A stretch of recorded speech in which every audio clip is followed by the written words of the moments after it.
Welcome back, my Necromaniacs. Today we're going to learn about hangers-on and how they can help you survive in the Underhive.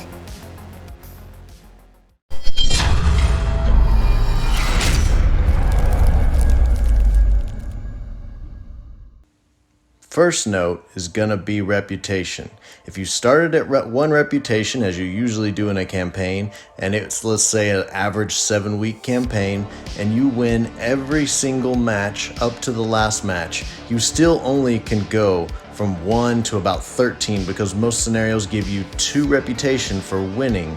You're going to end up somewhere around the 13 range, which means that you can have a maximum of 3 hangers-on. So I want you to keep that in mind and realize that while these guys are cheap, you can only have so many, and that's the drawback.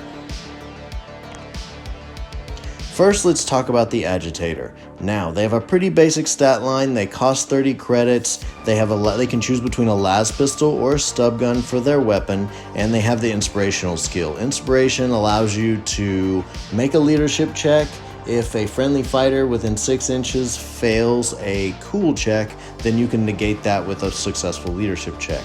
Also, they have the agitation ability, which you declare during the pre-battle sequence, and if you do so and win the match, then you gain an extra D3 reputation, which can really help you ramp up reputation or maybe even catch up reputation early on in a campaign.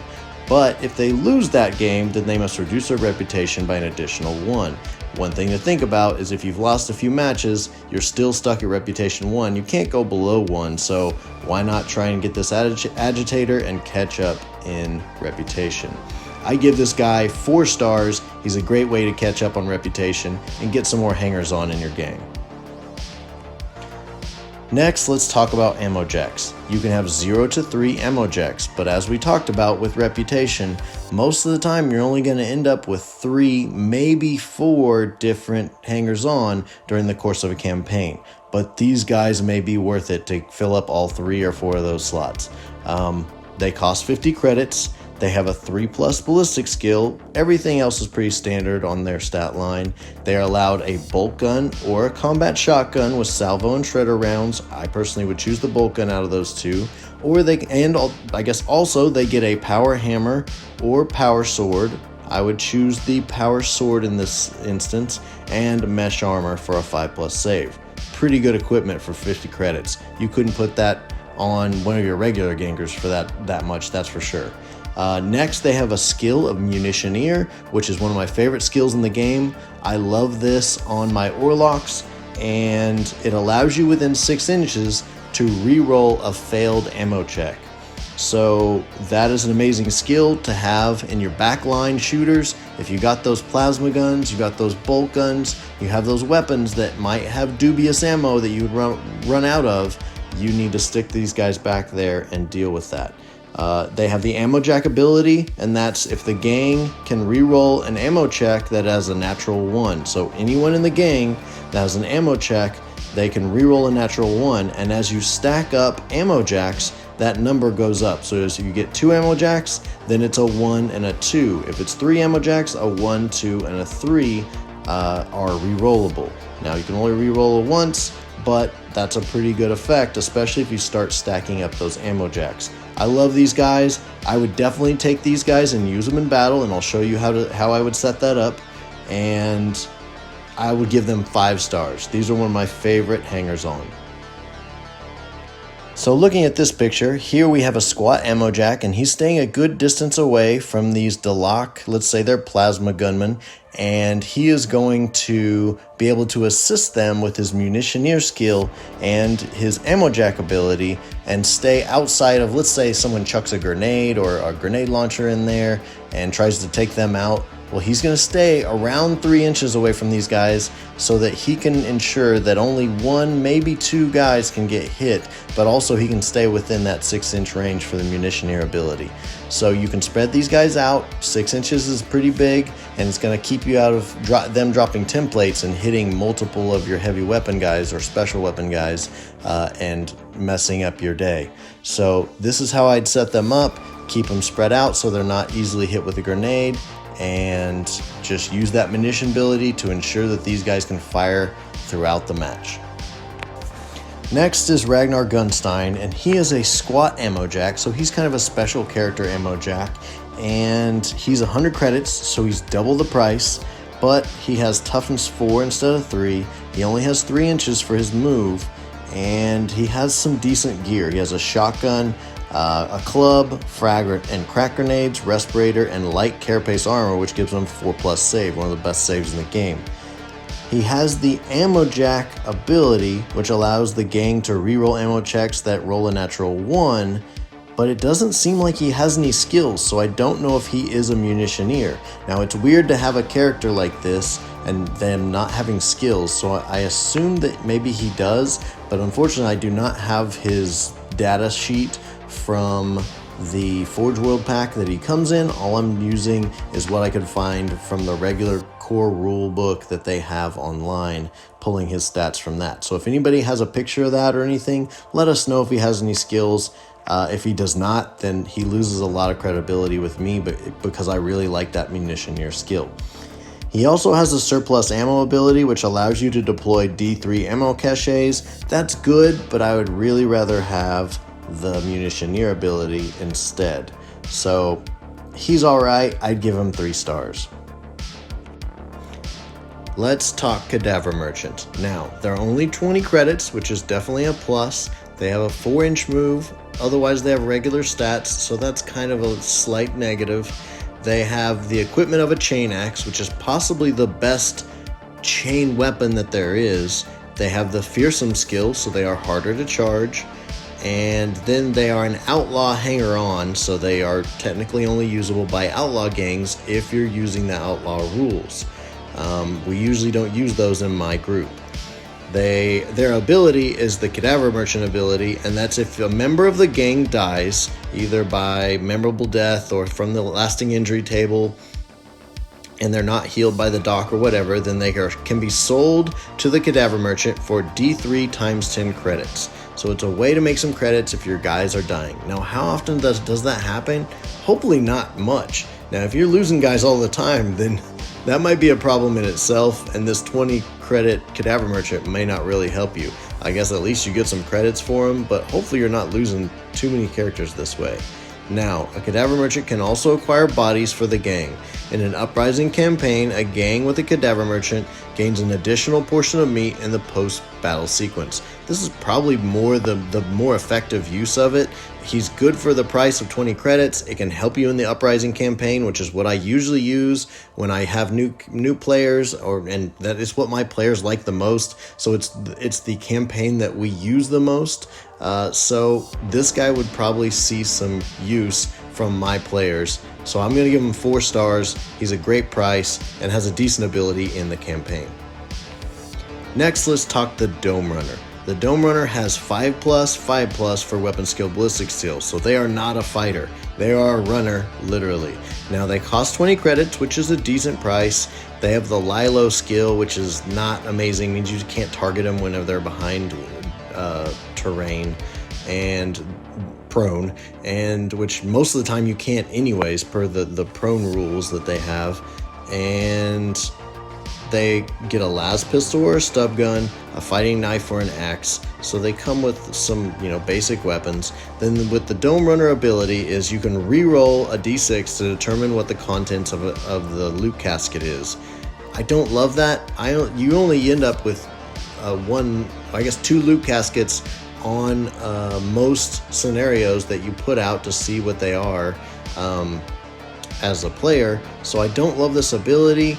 He's got a good price for a really basic Juve style ganger, but I personally, since you're limited by reputation, I would not take one of these guys. I would highly recommend getting an ammo jack or something else instead of the Dome Runner. So 2 stars, they're semi-useful, but they have a good price. The Fixer is the next hanger-on we need to talk about. They cost 50 credits, and that is crucial. They come with a bolt pistol and mesh armor, and they have regular stats. Now that bolt pistol is a good weapon, that's a pretty powerful pistol, but it has ammo issues. Now they have the fixer ability, which gives you D3 times 10 credits, even if not in the battle, so it's a way to get more credits. But you have to think they cost 50 credits, so even if you roll maximum for 2 scenarios, you've just barely paid off the cost of buying the fixer in the first place, so you really would have to buy these guys early to make them worth the cost, and even then, it would take 2 matches to pay kind of their profit for themselves if you roll decently for those D3 rolls. They also have the fixing ability, which allows you to subtract 2 from a dice roll when they test an alliance, or if they're ever outlawed, you can just remove the fixer from your gang to avoid becoming an outlaw gang. Again, we don't use those outlaw rules, so I don't see that as that great. So they're good for profit, but you need to get them early to do that, and then you also have to, they kind of need to pay for themselves, so their high credit cost makes this not so great of a choice for me. I'd say 3 stars at best. The Gang Lookout. Now, they have a weapon skill 5, strength of 2, so their stats are not amazing. They're kind of like a Juve in that way. They are 20 credits, so it's nice and cheap. They get a las pistol or stub gun, and then a fighting knife or an axe. They have the evade ability, which makes them hard to hit when they're not in cover. So they also have the lookout ability, and this allows you to add 1 to the dice roll to determine which gang is the attacker or the defender. Also, during the sneak attack rules matches, you add 1 to all rolls to determine if a sentry spots an attacker, and that is where you get your value from these guys. The problem is this is way too specific to be useful. You'd have to buy that guy, hope that you might be able to use him in that one specific sneak attack scenario, and then also, by the way, you got to be the defender in that scenario so that you are using the sneak attack rolls and rolling for it. So it's very specific. Because of that, I can't recommend this guy. There's so many better options. Let's say 2 stars, maybe 3 because they're a decent price, but I would not waste a slot for a hanger on this Gang Lookout. Sorry. Let's talk the Heretic. Now, they have a pretty basic stat line, 5+ weapon skill, but a 4+ ballistic skill. Everything else is pretty same as a regular ganger. They cost 40 credits, so a little more expensive, but not ridiculous. They come with mesh armor, and here's the best part, a grav gun or a plasma gun. I'll take the plasma gun all day on these guys for 40 credits. Hell yeah, that's awesome. So a plasma gun itself is going to cost 100 credits most of the time in any game. Then they have the skill of munitioneer. Again, one of my favorite skills in the game. They're going to help out. They're going to make sure they don't run out of ammo. They're going to make sure your buddies within 6 inches don't run out of ammo. Also, they are an outlaw, and so they only should be selected by outlaw gangs. We don't personally use those rules, so I would allow anyone to choose this guy and fill up a slot with him. Now, the other abilities is at the step 5 of the pre-battle sequence, select 1 fighter from your crew. One of the weapons carried by the fighter gains either Blaze, Concussion, Power, Radphage, or Shock trait, as chosen by the controlling player. Then the weapon also gains the Unstable trait or the Reckless trait if it's a melee ability. These traits last until the end of the battle. Amazing. I'll add on Blaze to a weapon. I'll add on Power to a weapon, or Shock even. I love Shock. So give me one of those. I would kind of tailor it to how you needed to for the battle, for what you thought you could get away with, either if they have low initiative or if they are not good at, say, those power. You need the power weapon trait to cut through some armor that they might have or something like that. Amazing abilities. They have great skills. They have an amazing weapon. They're 40 credits, 5 stars. These guys I would definitely take into battle, and I'll show you how I would do that. Alright, so here you can see I have the Heretic set up splat in the middle of a bunch of my Khador Ratmen. They all carry incendiary charges. And what am I going to do? Every time I chuck one of those, because of the grenade rule, I have to pretty much automatically fail an ammo check, or have to take an ammo check. And now this is going to be on a 5+, so his munitioneer ability gives me a double chance to re-roll that and get that 5+ and keep chucking those incendiary charges. So I'm going to set him up in the middle of those guys so they can chuck incendiary charges away and do some damage.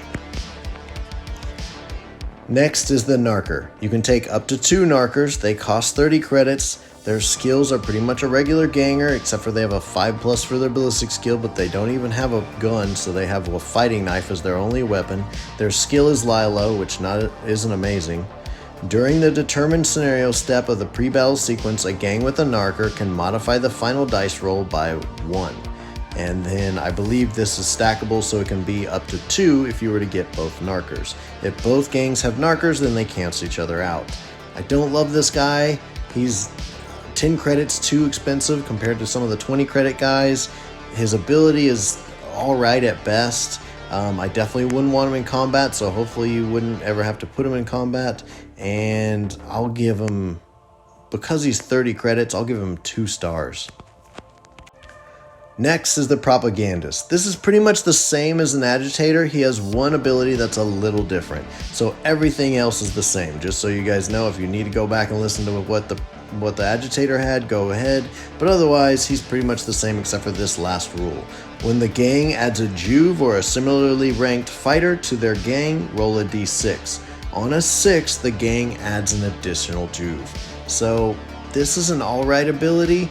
I don't know how many Juves you would want in say Enforcers, how they get that free Juve if they lose a guy. That's great, but a lot of times you're not going to want that Juve because he doesn't have great stats. You're going to want to go ahead and just buy a regular ganger. So this is an alright ability. I probably would rather have the Agitator personally, and so because of that, I'm going to give him 3 stars. Next is the Proxy. They're 25 credits. They have 5+ for their weapon skill and ballistic skill, but otherwise have regular stats. They get a stub gun or a las pistol. They have the evade abilities or skills, so that's a pretty good skill. Allows you to get a +1 or +2 depending on the range you are, even when you're out of cover, to someone shooting at you. So it's like having cover even when you're out of cover, depending on how far away they are. And this guy is only choosable by outlaw gangs. Next, his ability is when you sell captives, or it just allows you to sell captives to the guilders and use the regular trading post if you're an outlawed gang.